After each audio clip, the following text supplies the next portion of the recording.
But there are signs the United States is preparing to use its B-2 planes and bunker busters to take out the Fordo fuel enrichment plant, maybe other sites too. America is sending dozens of Air Force refueling jets and tankers into the region that are needed for the B-2 planes to operate. And the American embassy in Jerusalem will be closed for the next few days. And more importantly, there's also Trump's public comments. He's calling on Iran to surrender.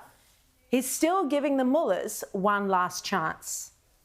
Yet Iran refuses to give up its nuclear program, even as its regime is being brought to its knees. It is crippled. And their only way out now, at this late stage, is with more diplomacy. The carrot of a trade deal in return for giving up their nuclear enrichment program. Now, if the West agreed to this, if Trump did, it would be a mistake. It would mean giving Iran likely billions of dollars, which they'll use to finance terror yet again. And ironically, the only hope for Iran now is if Trump steps in to save them. Now, the Wall Street Journal editorial today makes the point that this is also a matter of deterrence for the United States, with Beijing and Russia watching closely. It says if the US won't help one of its strongest and most loyal allies finish the job of eliminating Iran's nuclear threat in uncontested airspace, the message to China will be that there is no chance the US will defend Taiwan. But if Trump helps Israel enforce his own red lines against Iran's nuclear program, he can send a message that American deterrence means something again. And this is a powerful argument. So let's take a look at the weapon that's at the heart of this discussion. These are the B-2 stealth bombers, which can carry two 13,607 kilogram GBU-57 bunker buster bombs. And this is the only weapon capable of penetrating the mountains in Iran to reach the nuclear facilities of Fordo underneath Mount Alvent, which is south of Tehran. And this is how these weapons looked during a test drill in 2017. Well, now the American media is reporting that it's a 30-hour round trip from the Whiteman Air Force Base in Missouri, where these weapons are housed. And reporters are stationed outside to be the first to know if there's movement.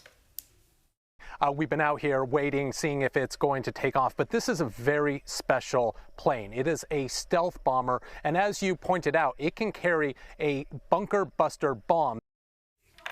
But given there's media there, this would give Tehran at least 15 hours advance warning, which isn't ideal and could even be highly problematic. Well, I asked my sources about this today, and they told me that there are actually already B-2 bombers in the region, far closer than America. So perhaps those reporters will be waiting there a long time.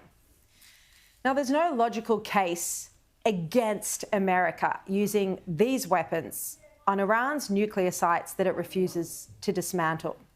The reason for the indecision simply comes down to Trump's own power base, the isolationists in the MAGA movement who claim that America first means not being involved in any foreign wars. Well, Donald Trump's former press secretary, Kayleigh McEnany, obliterated this argument on Fox News today, where she's now a host. How is Bannon and the folks that you mentioned and the people advocating for just sitting back and taking it easy, how are they any different than Biden's foreign policy? Biden's foreign policy was, I say don't, and Putin does. I say don't, and the Taliban takes over Afghanistan. I say don't, and 2 global wars start on my watch. That is the Biden foreign policy. That is by no definition America first. Iran has had 5 decades, almost half a century to talk. And what they've done instead, kill 609 American troops in Iraq. What they've done is put an assassination plot on President Trump's head. What they've done is take American hostages and wreak havoc on the world. America first is not sitting in a beach chair and using words. It's taking decisive action when we can take out Fordo the one swoop of an airplane. She's excellent, and that's perfectly articulated. And it seems the international community now agrees with her. Well, aside, that is, from our pathetic anti-Israel Albanese government. But otherwise, there are no public objections to taking out the nuclear facility from international leaders. None at all. In fact, the German Chancellor publicly acknowledged that Israel is doing what he described as the international community's dirty work, as Iran is the source of so many terror attacks.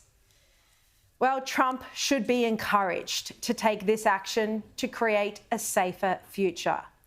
It would be a legacy-defining moment for his presidency, while providing something no other president has ever been able to, something that still plagues Bill Clinton to this day, creating a pathway for peace in the Middle East. This is a test of Trump's character and courage. The young Israelis who put their lives on the line don't hesitate, and neither should he.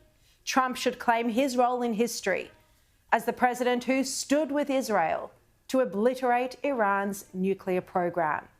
He should do his part to bravely defend the West and return America to its rightful position as leader of the free world. This is his moment, and he should seize it.